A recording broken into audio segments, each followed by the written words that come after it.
बोली देवाधिदेव 1008 महावीर भगवान की जय। संत श्रोमणी आचार्य गुरुवर श्री विद्यासागर जी मुनि महाराज की जय। परम पूज्य 108 मंडल श्री प्रज्ञासागर जी महाराज की जय। द्वादशांगिन वाणी माता की जय। अहिंसामय विश्व धर्म की जय। आज हम आपको मर्यादा पुरुषोत्तम श्री रामचंद्र जी के बारे में बहुत ज्यादा तो नहीं, थोड़ा सा बताएंगे। इसी में सारा सार भरा हुआ है। आरिका माता ज्ञानमती माता जी जो हस्तिनापुर में इस समय विराजमान हैं, उन्हीं के द्वारा लिखित यह जैन भारती ग्रंथ है। इसमें कुछ विषय हमें बहुत अच्छे लगे। हम जब पढ़ते हैं तो हमें ऐसा लगता है कि हम सबको सुनाएं, वो भी पढ़ें और अपने वैराग को बढ़ाएं। तो आप लोग भी इनको सुने। इतनी बड़ी रामायण को सिर्फ 3 पेज में पूरा कर दिया गया है, शॉर्ट में बता के हमें बहुत अच्छा लगा, इसलिए हम आपको बताना चाह रहे हैं।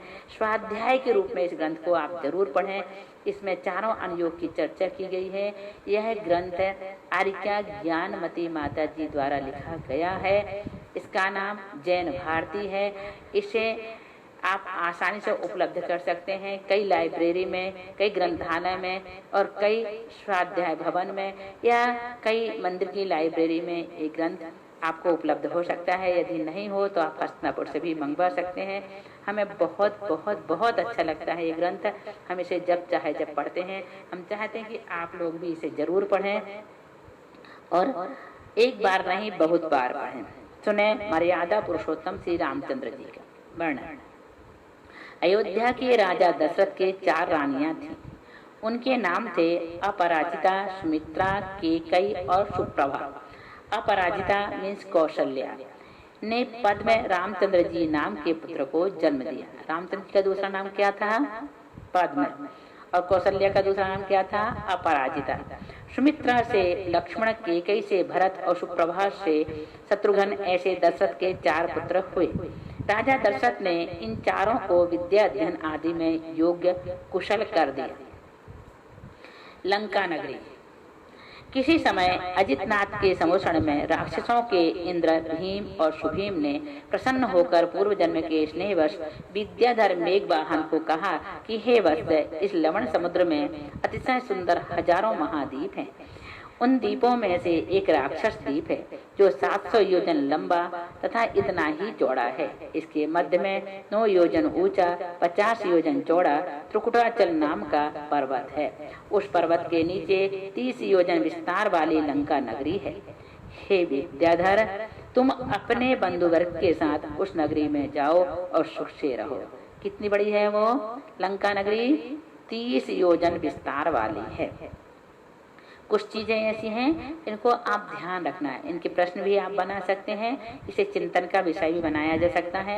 आंख बंद करके 10 मिनट यदि आप एकांत स्थान में बैठ जाएं और इसका चिंतन करें तो आपको बहुत अच्छा लगेगा और वैराग्य में वृद्धि भी होगी, विशुद्धि भी बढ़ेगी, है ना। तो हमने क्या बताया आपको? कौशल्या का दूसरा नाम क्या था? अपराजिता। रामचंद्र जी का दूसरा नाम क्या था? पद्म। और अभी ये जो प्राण चल रहा है वो राक्षस द्वीप का चल रहा है ना। अब देखो इसके आगे हम आपको ये बताना चाह रहे थे। यहाँ से फिर से एक बार बताएं हम। किसी समय अजितनाथ के सम्मोहन में राक्षसों के इंद्र, भीम और सुभीम ने प्रसन्न होकर पूर्व जन्म के स्नेहवश विद्याधर मेघवाहन को कहा कि हे वत्स, इस लवण समुद्र में अतिशय सुंदर हजारों महाद्वीप हैं। कहाँ पर? लवण समुद्र में क्या है? अतिशय सुंदर हजारों महाद्वीप हैं। उन द्वीपों में से एक राक्षस द्वीप है। वो द्वीपों की चर्चा चल रही है। कहाँ पर है? लवण समुद्र में हजारों द्वीप है और उसमें एक राक्षस द्वीप भी है जो 700 योजन लंबा तथा इतना ही चौड़ा है। कितना बड़ा है राक्षस द्वीप? 700 योजन लंबा और 700 योजन चौड़ा है। इसके मध्य में 9 योजन ऊंचा, 50 योजन चौड़ा त्रिकुटाचल नाम का पर्वत है। कितना? 9 योजन ऊंचा और 50 योजन चौड़ा त्रिकुटाचल नाम का पर्वत है। उस पर्वत के नीचे 30 योजन विस्तार वाली लंका नगरी है। पर्वत के नीचे, उस त्रिकुटाचल पर्वत के नीचे 30 योजन विस्तार वाली लंका नगरी है। हे विद्याधर, तुम अपने बंधुवर्ग के साथ उस नगरी में जाओ और सुख से रहो। ऐसा कहकर भीम इंद्र ने उसे एक देवाधिष्ठित हार भी दिया। देव से अधिष्ठित जो हार है वह भी दिया। इन्हीं की परंपरा में राजा रत्नश्रवा की रानी केकसी से देदीप्यमान प्रतापी पुत्र ने जन्म लिया। बहुत पहले राजा मेघवाहन को राक्षसों के इंद्र भीम ने जो हार दिया था, 1000 नाग कुमार जिसकी रक्षा करते थे, जिसकी किरणें सब ओर फैल रही थी और राक्षसों के भय से इतने दिनों तक जिसे किसी ने नहीं पहना था, उस बालक ने उसे मुट्ठी से खींच लिया। माता ने बड़े प्रेम से बालक को वह हार पहना दिया। तब उसके असली मुख के सिवाय उस हार में 9 मुख और दिखने लगे, जिससे सबने बालक का नाम दशानन रख दिया। उसके बाद रानी ने भानुकर्ण, चंद्रनखा और विभीषण को जन्म दिया। राक्षसों द्वारा दी गई लंका नगरी में रहने से ये लोग राक्षस वंशी कहलाते थे। सीता का विवाह। मिथिला नगरी के राजा जनक की रानी विदेहा की सुपुत्री सीता थी। किसी समय राजा जनक ने पुत्री के विवाह के लिए स्वयंवर मंडप बनवाया और यह घोषणा कर दी कि जो वज्रावर्त धनुष को चढ़ाएगा वही सीता का पति होगा। श्री रामचंद्र ने उस वज्रावर्त धनुष को चढ़ाया और लक्ष्मण ने समुद्रावर्त धनुष को चढ़ाया।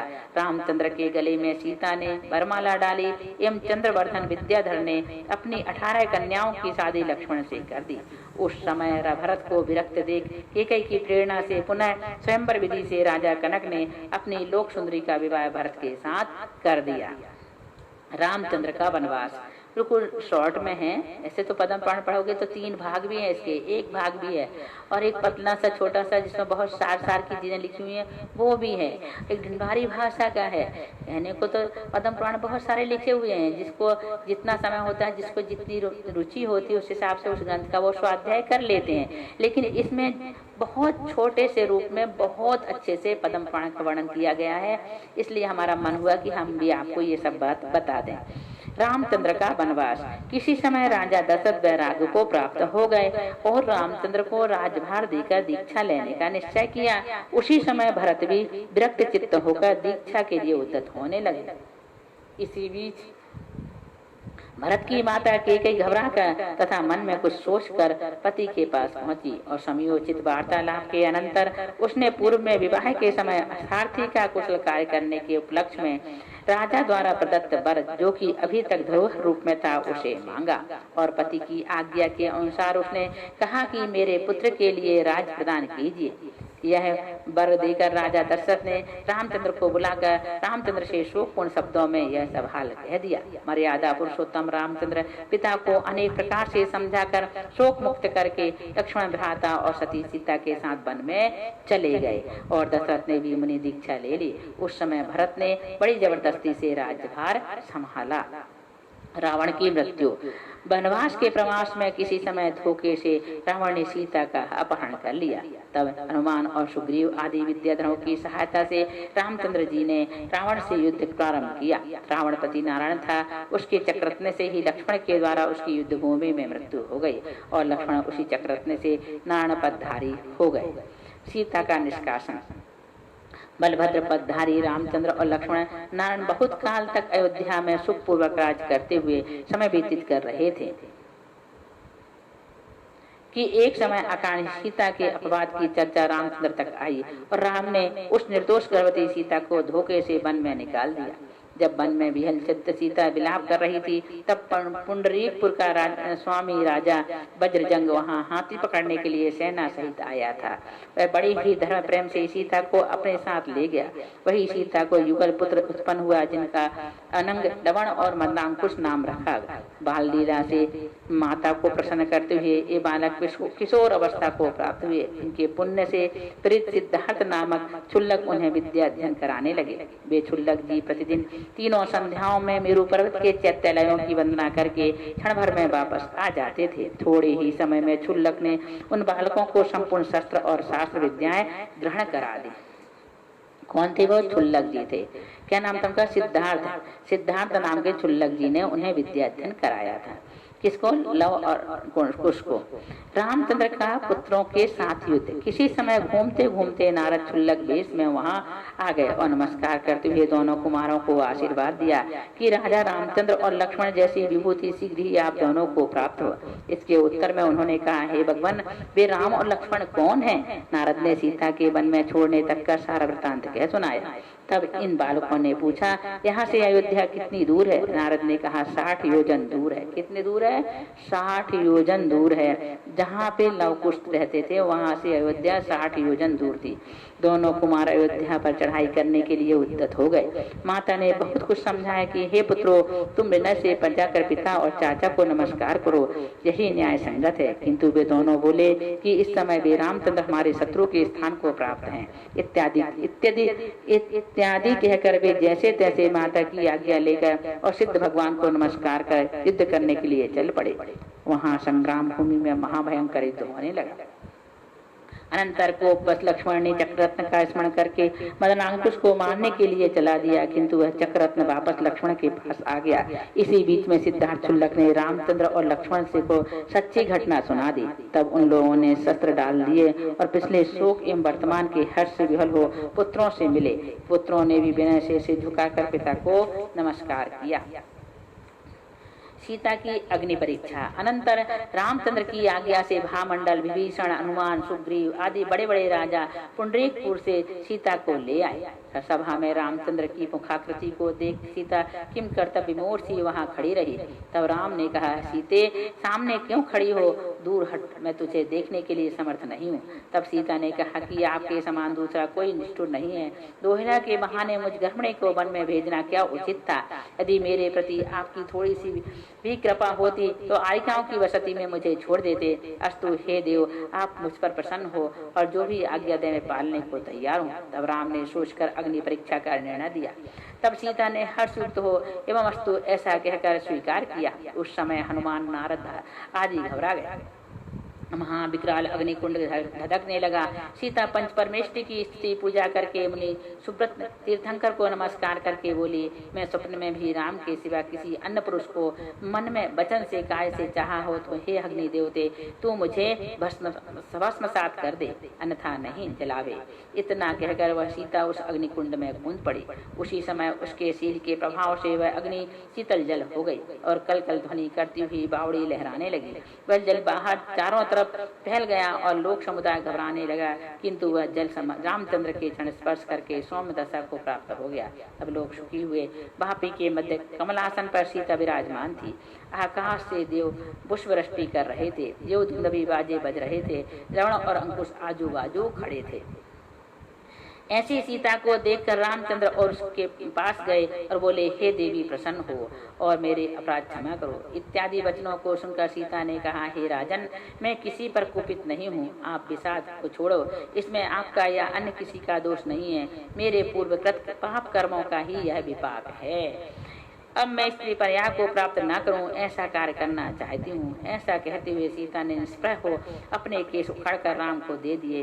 यह देख रामचंद्र मूर्छित हो गए। इधर जब तक चंदन आदि द्वारा राम को सचित किया गया, तब तक सीता पृथ्वीमती आरिका से दीक्षित हो गई।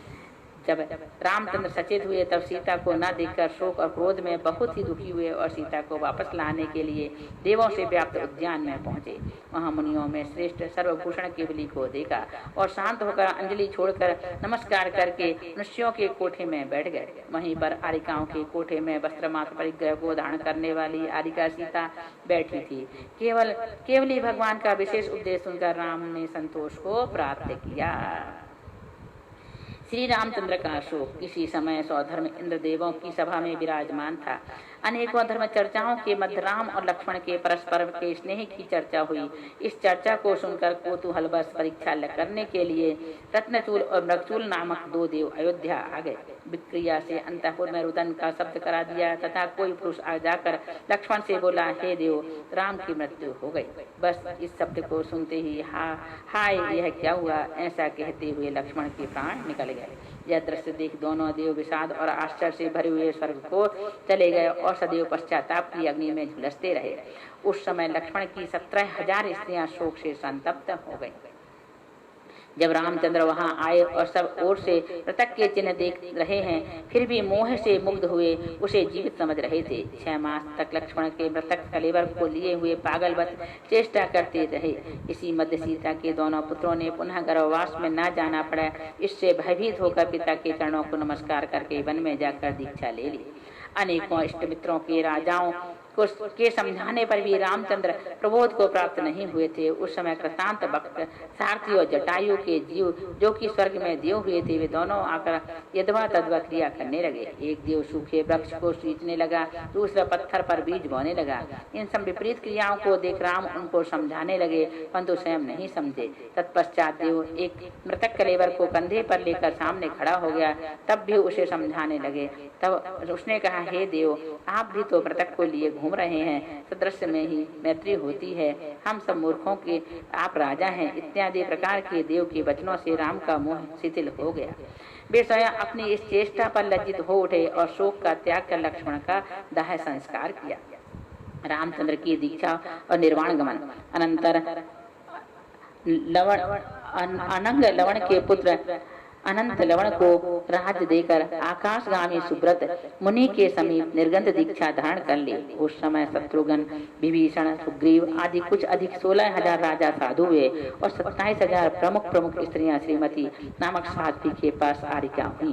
रामचंद्र उत्तम चर्या से युक्त गुरु की आज्ञा लेकर एकाकी विहार करने लगे। 5 दिन का उपवास कर धीरे धीरे योगी रामचंद्र पहाड़ के लिए नंद स्थली नगरी में आए।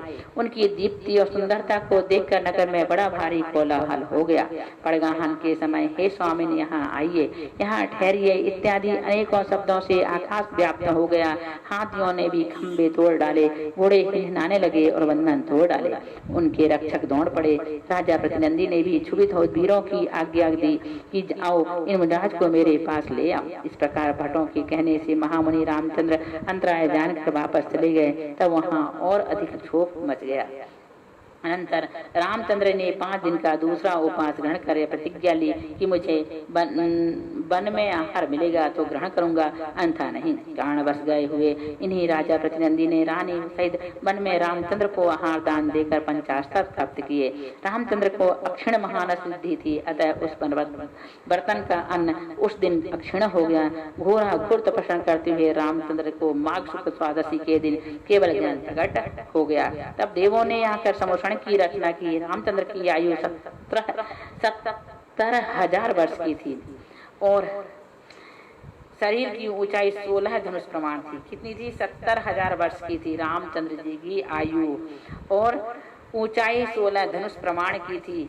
ये रामचंद्र सर्व कर्म रहित होकर तुंगी पर्वत से मुक्ति को प्राप्त हुए। आज भी राम, लक्ष्मण और सीता का आदर्श जीवन सर्वत्र गाया जाता है। इस प्रकार से यहाँ पर हमने आपको रामायण का संक्षिप्त परिचय कराया। यदि आपको इसका विस्तार रूप से अध्ययन करना है, स्वाध्याय करना है, तो पद्म पुराण पढ़ें। थोड़ा सा डिफरेंस है हमारी हिंदू रामायण और जैन रामायण में, तो उसका भी अध्ययन आपको हो जाएगा, क्योंकि हमने बहुत बार रामायण टीवी पे देखे हैं और जो देखा है वो ही जानते हैं। इसलिए हम चाहते हैं कि पद्म पुराण यानी जैन रामायण और पढ़ें, तो दोनों का तुलनात्मक अध्ययन आप कर सकेंगे कि हिंदू रामायण और जैन रामायण में कितनी भिन्नता है। कहीं कहीं है, ज़्यादा तो नहीं है, नाम तो सारे वो ही है। बस अपने यहाँ आरिका पृथ्वीमती माता जी से सीता जी ने दीक्षा ली थी और उनके यहाँ पृथ्वी में समा गई थी। ऐसे 2-3 और प्रकरण हैं जिसके कारण से अंतर दिखाई देता है, बाकी तो सब लगभग सब कुछ समान है। आज अगर इसका आप अच्छी तरह से अध्ययन करें तो निश्चित रूप से ये चिंतन का विषय बनेगा और वैराग्य को बढ़ाएगा। बोलिए महावीर भगवान की जय।